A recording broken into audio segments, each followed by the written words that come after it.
दीवाना तू बना दिहलू ए रानी प्यार में।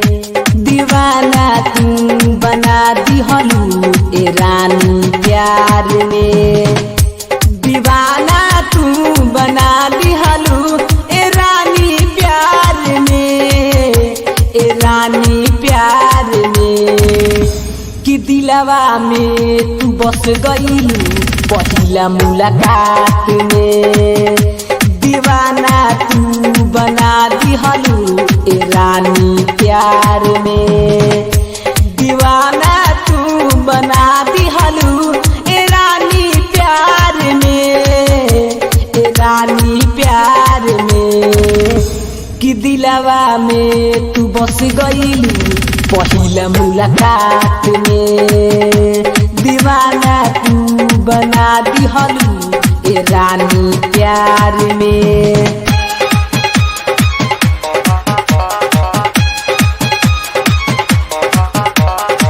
Recording studio Gopalganj.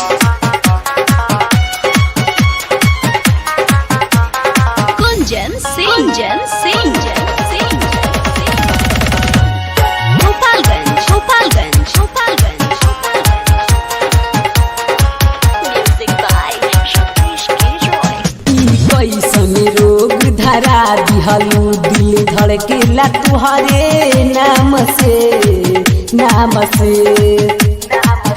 पागल तू हमके बना दिहलू तीर कैसन चलवलू नैन से।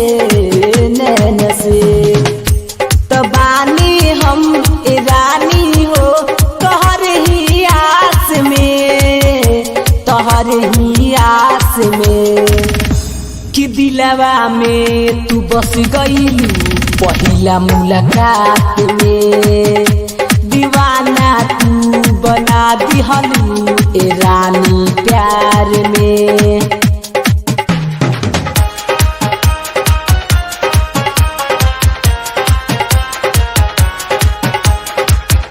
Recording studio Gopalganj.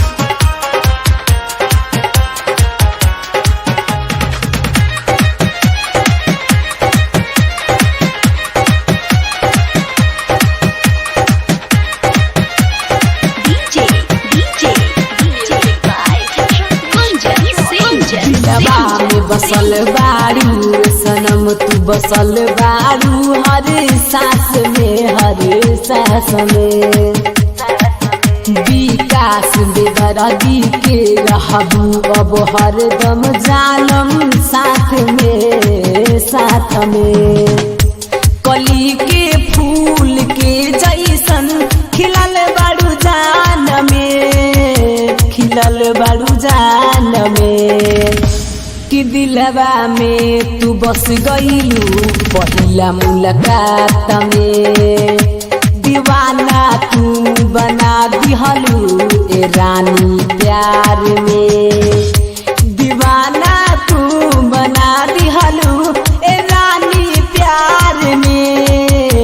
ए रानी प्यार में कि दिलवा में तू बस गईलू पहिला मुलाकात में। दीवाना तू बना दिहलू ए रानी प्यार में। दीवाना तू बना दिहलू ए रानी प्यार में। ए रानी प्यार में कि दिलवा में तू बस गईलू पहिला मुलाकात में। दीवाना तू बना दिहलू ए रानी प्यार में। गोपालगंज गोपालगंज। Recording studio Gopalganj.